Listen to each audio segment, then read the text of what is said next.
Am I the astronaut for telling my mother-in-law that she isn't allowed at our wedding ceremony if she can't accept the fact my daughter will be the flower girl? I, 25 female, am marrying my high school sweetheart, 26 male. We decided to finally tie the knot after nearly 7 years of dating. I truly love him and thankfully get along with most of his family, except for his mom. She is continuously nagging at me for not giving her a grandson. I know this may be harmless, however, my fiance has repeatedly told her that she already has a grandchild. My baby girl, 5, she's my best friend's daughter.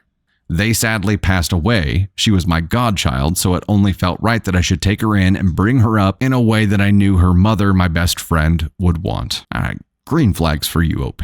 Recently, we have begun getting bridesmaid dresses, etc. We both decided to make our newly found daughter a flower girl. She loves flowers, and this seemed like the perfect opportunity to help her feel like we take her as our own. At a recent family gathering, my fiance's mother has nonstop been horrible to my baby girl. Let's call her Ellie, saying things like, "I simply don't understand why an adopted child should take the place of a true blood. You snaggle-toothed bitch biscuit." I don't know where that came from in my head, but she pissed me off with this crap. This little girl is 5. A fucking Grandma Malfoy over here. Which simply made my blood boil, along with the many other comments she made. I pulled her to the side, asking her to tone down her comments, knowing how much this meant to Ellie. She kept saying that I was being rude to my new family by making someone who, in her eyes, has nothing to do with me. I immediately snapped, feeling outraged by her comments. Ellie is my godchild, and I will always care and love her. She seemed hurt at my words, but I didn't care, immediately taking me and Ellie out of her house. When my fiance came home, he was confused as his mother had said that I was being verbally abusive towards her and making threats. Wasn't that the kind of shit that she was doing, though? The mother-in-law?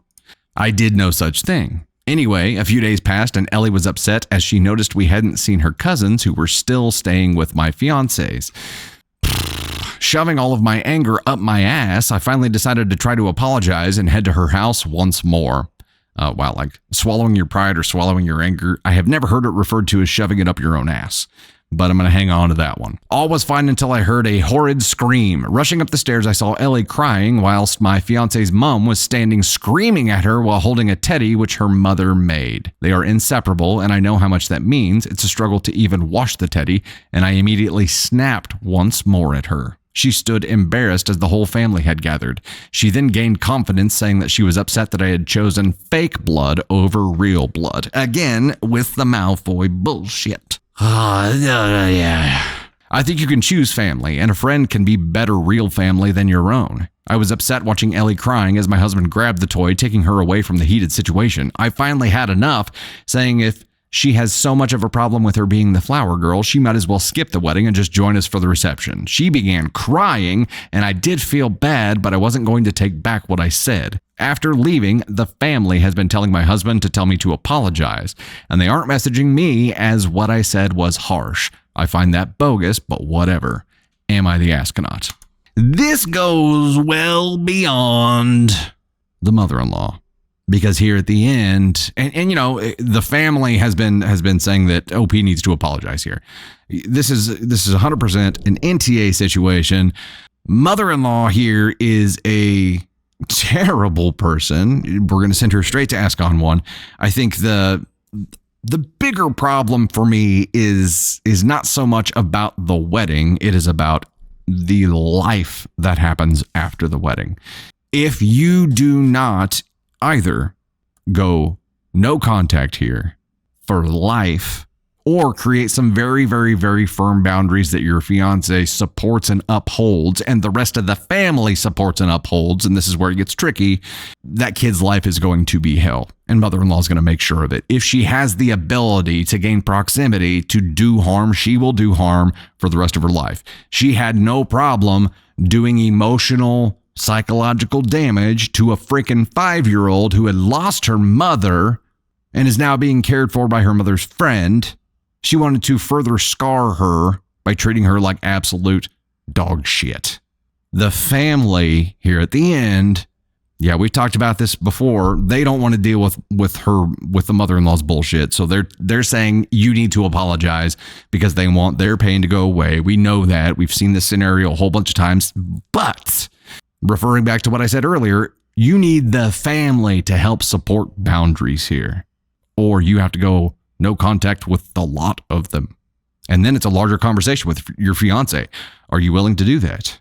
And if you aren't, then you're not really willing to commit to this person and marry them. So there have to be clear boundaries that mother-in-law agrees to and everyone else monitors, because you cannot trust her. You can certainly never trust this woman alone with your child.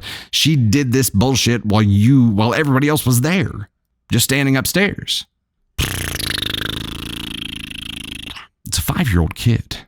I don't know how much mother-in-law means to your fiance, OP, but this is either a deal breaker or it's going to be a sacrifice by your fiance to go his entire life, no contact with his mother.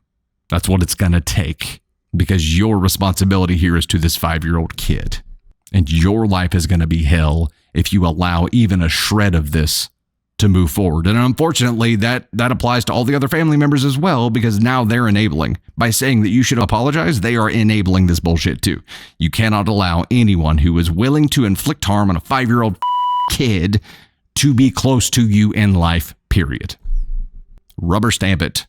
Done. And if your fiance isn't down for that, it's a deal breaker.